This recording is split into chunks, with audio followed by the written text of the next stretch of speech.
Good day po sa inyong lahat.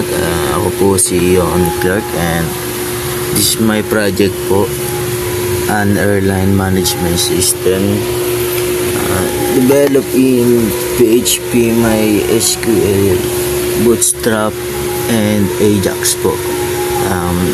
The system allows user to register, to log in, and manage flight passengers with crude operation po. So, dito po tayo, tara. Let's go! So, yan, makita nyo, Ajax, Bootstrap, includes mga ano natin, mga files. So, dito sa login, dito unang pumupunta yung user. Kumbaga dito, maglalagin gamit yung username o password, wala pang account. So, kung wala pang account, pupunta siya sa register. Yan yung register. Ginagawa naman dito, mag-i-import ka lang ng ano mo, detalye mo. So, lalagyan, valid naman yung ano mo sa register. Kung naka-register ka na at nakapunta ka sa login, kung valid naman yung yung in-input mo, dadaling ka nun agad sa dashboard. So, yan. Makikita nyo, yan yung flow ng system natin. So, yan.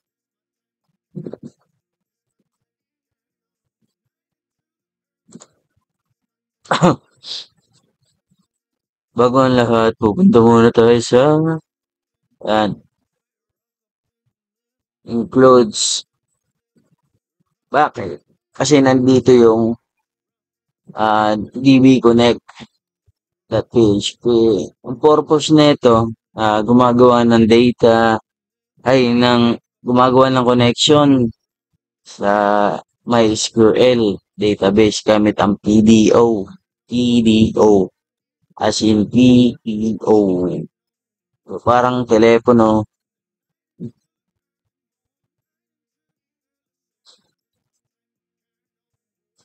Parang telepono siya. Ginagamit ng PHP para tumawag sa database server mo. So, dito naman, ito naman yung nang check, kumbaga, para i-check kung may active user ba. So, nakikita nyo. Session start na to, nagsisimula ng session, like opening, gate, ganun. If naman, kapag walang nakasave ng user ID, yan yung if. So, dito tayo ngayon sa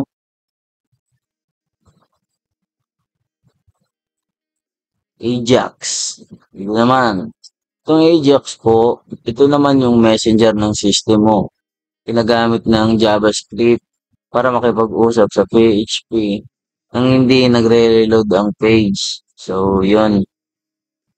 So, dito sa login, ang purpose na ito, chinecheck kung tama username and page by password. Tapos, gumagawa ng session. Parang receptionist na kung tawagin. And then, dito naman sa register ng Ajax, dito nag-i-insert ng bagong user sa database kapag nag-register ka. So, para naman tong HR department na nag-approve ng bagong employee. Ayun, yan yung purpose niya. So, dito sa Ajax, may makikita tayo. Fetch passenger PHP. So, ito naman, kinukuha lahat ng passenger data sa database para ipakita sa table. So, kung alam mo parang HR system ito kasi nagdi-display ng employee list. Kumbaga, kinukuha lahat ng records na ginawa mo. Kaya pag tinawag ng JavaScript, fetch. Oh, kita mo? Kita mo, ha? So, dito naman, makikita natin, save messenger. Itong save messenger, ang purpose na ito, nag-i-insert o nag-a-update ng passenger data. So, parang, kumaga siya, HR staff na nag-e-edit ng employee profile o nag-add ng bagong employee. Yun yung purpose niya. So, dito naman, makikita natin, may delete passenger. Bakit? Ano yan? Para saan yan? Nagdi-delete ng passenger record sa database. Kumbaga, parang nagtatanggal ka lang ng nag-resign na employee mo. Parang ganun lang. Yun ang purpose niya.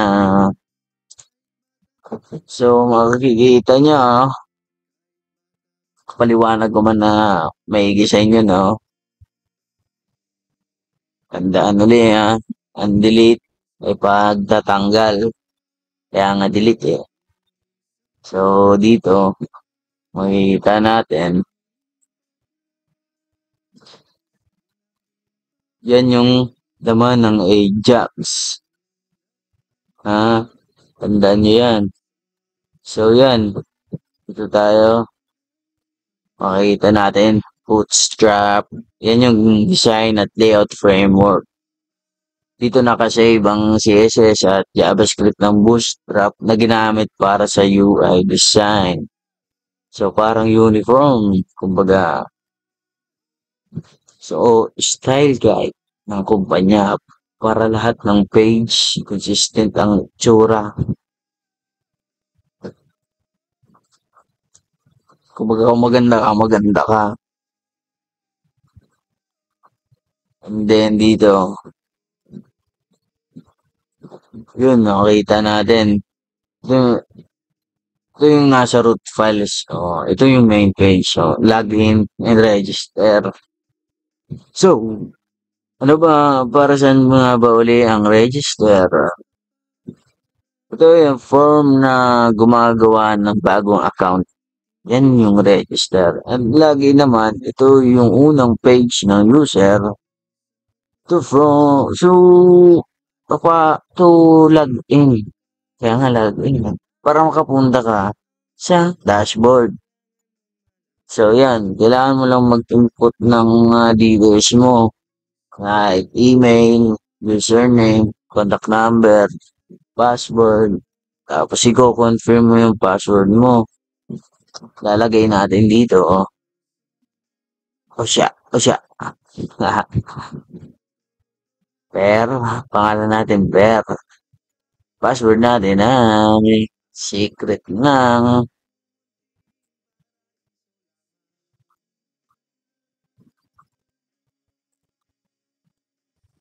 So, yun. Nakita nyo, successful, oh. Oh, dinala kayo sa login. So, ilalagin natin to. Dapat may lumabas na ganun ulit. Ang password natin ay secret lang.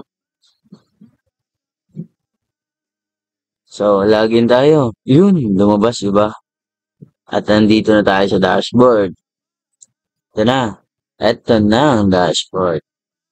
Ito yung main page ng system natin na nagdi-display ng statistics like total ng flights, passenger, bookings, parang control room. Kumbaga, ito naman sa bookings natin, wala pang ano. So, dito, makita nyo, add passengers. Yung mga pangalan na. Tinesting ko na siya eh. Ayan o. Diba may alien? Sorry. So, full name muna.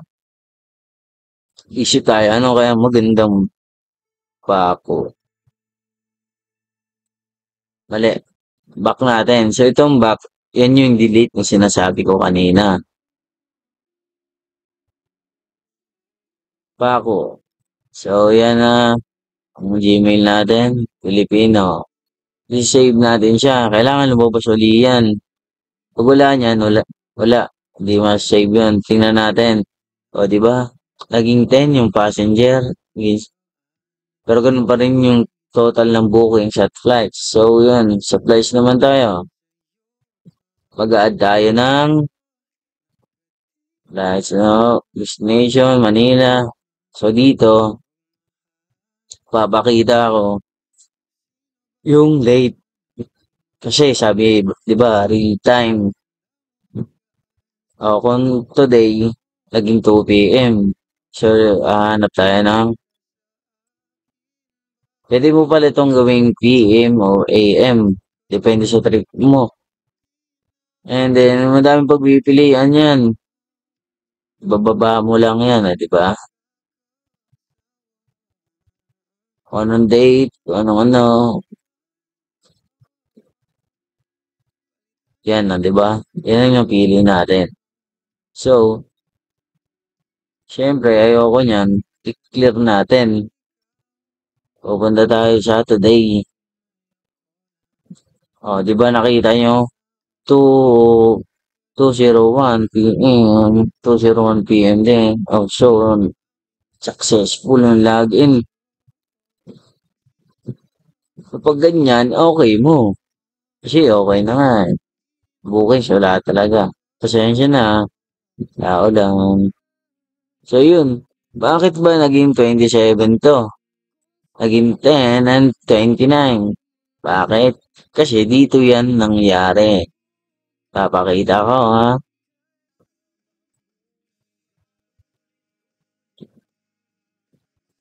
Dito, sa ating database, yan, nag-add tayo ng 20 rows. Rows. So, ayan. Agad tayo sa bookings and flights, kaya dumami sila. So, yan. Napadoble, sorry. Hide natin to. Up, yeah. Up, yeah. Okay na. So, yan. Hide lang natin para kunwari. Alam mo na. Ayan na, loading. Hintay lang tayo, pare. Kung mag-insert ka pala, doon ka sa SQL kung gusto mo mag-insert. Pero dapat tama yung nasa table mo. Di ko na papakita sa inyo. Kasi nga, alam mo so dito tayo. Sana rinig ako, no? Para ayoko na umulit. So, yan. Diba, okay na. So, balik tayo. Logout. Di ba gumana ang logout natin? So, dito, magre-register tayo ulit. Ano tayo ng bagong user. Pero, yung laman, ganun ba rin? Yung user lang nagbago. Hindi na siya user. So, pangalan niya, Yuta na, Yutaha. So, dito, contact number natin. Palitan lang natin yung dulo. Okay. Password. Password natin ay hindi ko alam. Confirm natin. Ano yung password? Hindi ko alam. So, yun. Register. Boom. Login ulit. Pagka-login natin, Yutaha. Yung pangalan. At password natin ay hindi ko alam. O yun, successful na. So, anong magagawa natin? Okay na yan. Up, up, up, up. Boys, up, log out. Yeah.